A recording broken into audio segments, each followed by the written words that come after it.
Yes, Kieran, I do. Well, it's a tale of three cities today. Melbourne and Adelaide back open.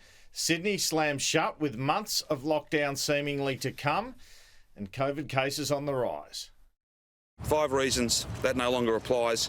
Schools will open for all year levels from tomorrow morning. Pubs, restaurants, cafes, bars, they will open. We will be releasing people from lockdown tonight at midnight. So that will be a huge release for absolutely every South Australian. There were 172 cases of community transmission to 8 p.m. last night, and unfortunately 60 of those cases were infectious in the community. And I can't see this situation changing anytime soon, the way the New South Wales government is going at managing its outbreak. Now, remember, it was Gladys Berejiklian's own target to have 0 cases of infectious people in the community, a target she is miserably failing with her lockdown measures.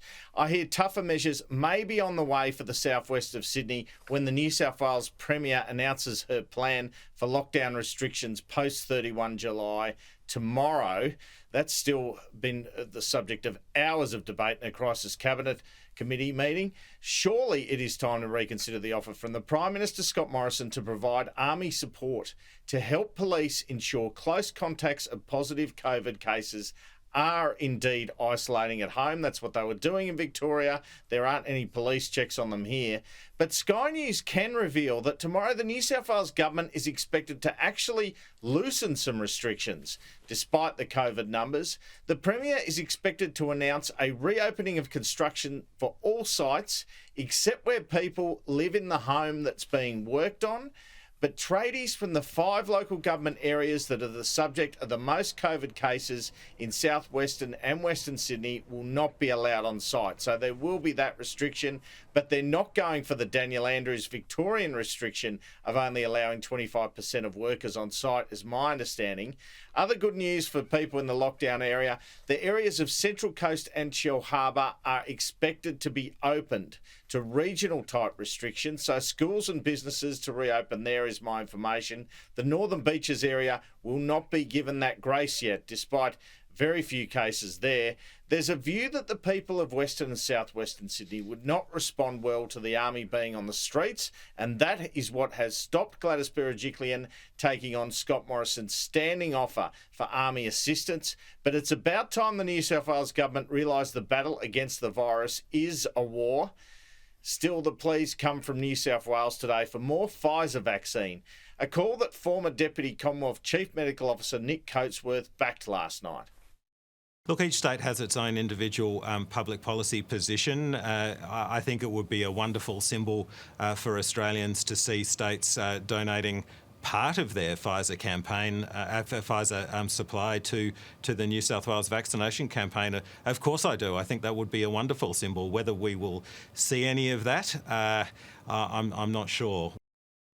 Now, it's quite clear, despite Gladys Berejiklian insisting repeatedly otherwise, that the New South Wales Health so-called gold standard contact tracers are not on top of containing this virus. It has overwhelmed them, unfortunately. The latest example of this, that everyone who visited the Campsie shopping centre over 10 days now has to isolate, and that the last date this was an exposure site was 3 days ago. Premier was asked about this by our own Kenny Heatley. The Campsie Shopping Centre, an 11-day stretch of a close contact level exposure event. Was that just one person, and how could it last for 11 days? And is that proof that this outbreak is beyond the contact tracing of what we have at the moment? Yeah, no. Can I say firstly that, of course, resources are always stretched during an outbreak, but I'm grateful for the support we've received from our contact tracers, but also the external support we've received. And, of course, the public should not be concerned about our ability to resource what we need.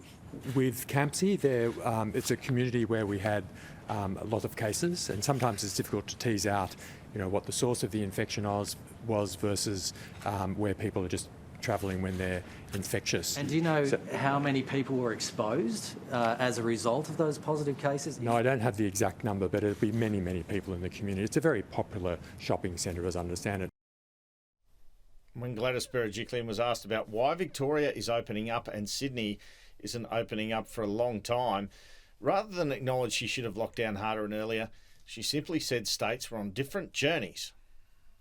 Have they now shown us up at this? Have they shown us, and should we have gone down harder and faster? They've done 2 weeks, we're here in week 5, and with no sign of things slowing down. Look, I think it's important to note that every state has had its own course and journey during the pandemic.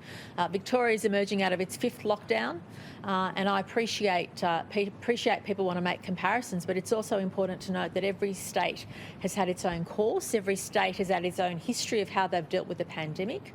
And it's fair to say that until this point in time, we had our citizens leading a relatively free life. Does that mean that you didn't lock down hard enough? We have a mission to keep our community safe, but also to make sure that we can look forward to living life more freely. And clearly, we're not at that stage yet. And the New South Wales Government continues to take the best health advice on the way forward. But can I make this point very clearly that at every opportunity, we will look to have our community stay as safe as possible, but also provide those freedoms as quickly as we can. Now, one of the other things that could help in terms of stopping the spread is greater penalties for breaking rules and perhaps heavier policing. We know 50 people attended a gathering around an unfortunate bereavement in Pendle Hill, and 28 of those there have the virus.